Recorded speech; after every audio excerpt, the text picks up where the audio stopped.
समाधि पर नमन करने, प्रार्थना करने, आशीर्वाद मांगने के लिए यहाँ आया था अपने साथियों के साथ, थोड़ा नीचे रखिए भाई, हमारे माननीय विधायकों के साथ। हमने बापू को हमेशा इसलिए याद किया कि उन्होंने अंग्रेजों के शासन के खिलाफ लड़ाई लड़ी। क्यों लड़ी? क्योंकि इस वक्त बोलने की आजादी नहीं थी, स्वतंत्रता के साथ जीने की आजादी नहीं थी, और इसलिए बापू ने इस देश को आजाद कराने के लिए अपना पूरा जीवन न्यौछावर कर दिया। आज आजादी के 77 साल के बाद ऐसी ही परिस्थिति इस देश में पैदा हो गई है। हम लोगों ने गांधी जी की समाधि पर यह प्रार्थना किया कि हे प्रभु, हे राष्ट्रपिता जी, आप जहां कहीं भी हैं, इस सरकार को भी सन्मति दें, इस सरकार को भी सद्बुद्धि दें कि वो इस देश के लोगों की आजादी के साथ, स्वतंत्रता के साथ, लोकतंत्र के साथ, संविधान के साथ खिलवाड़ करना बंद करें।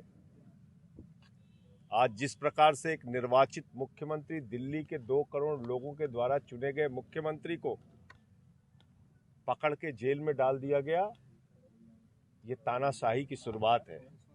एक निर्वाचित मुख्यमंत्री को झारखंड में जेल में डाल दिया गया, और पता नहीं कितने विपक्षी मुख्यमंत्रियों के लोग पकड़ पकड़ के जेल में डालने की तैयारी कर रहे हैं। ये इस देश के लोकतंत्र और संविधान के लिए बहुत बड़ा खतरा है, और इसलिए हम सबको मिलकर लड़ना है। ऐसा ही आशीर्वाद मांगने के लिए बापू की समाधि पर हम लोग आए थे। समाधि पर नमन करने, प्रार्थना करने,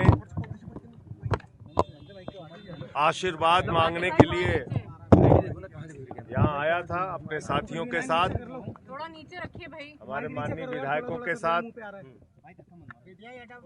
हमने बापू को हमेशा इसलिए याद किया कि उन्होंने अंग्रेजों के शासन के खिलाफ लड़ाई लड़ी। क्यों लड़ी? क्योंकि इस वक्त बोलने की आजादी नहीं थी, स्वतंत्रता के साथ जीने की आजादी नहीं थी, और इसलिए बापू ने इस देश को आजाद कराने के लिए अपना पूरा जीवन न्यौछावर कर दिया। आज आजादी के 77 साल के बाद ऐसी ही परिस्थिति इस देश में पैदा हो गई है। हम लोगों ने गांधी जी की समाधि पर यह प्रार्थना किया कि हे प्रभु, हे राष्ट्रपिता जी, आप जहां कहीं भी हैं, इस सरकार को भी सन्मति दें, इस सरकार को भी सद्बुद्धि दें कि वो इस देश के लोगों की आजादी के साथ, स्वतंत्रता के साथ, लोकतंत्र के साथ, संविधान के साथ खिलवाड़ करना बंद करें।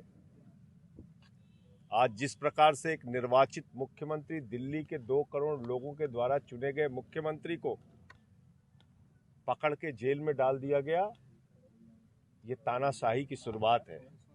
एक निर्वाचित मुख्यमंत्री को झारखंड में जेल में डाल दिया गया, और पता नहीं कितने विपक्षी मुख्यमंत्रियों के लोग पकड़ पकड़ के जेल में डालने की तैयारी कर रहे हैं। ये इस देश के लोकतंत्र और संविधान के लिए बहुत बड़ा खतरा है, और इसलिए हम सबको मिलकर लड़ना है।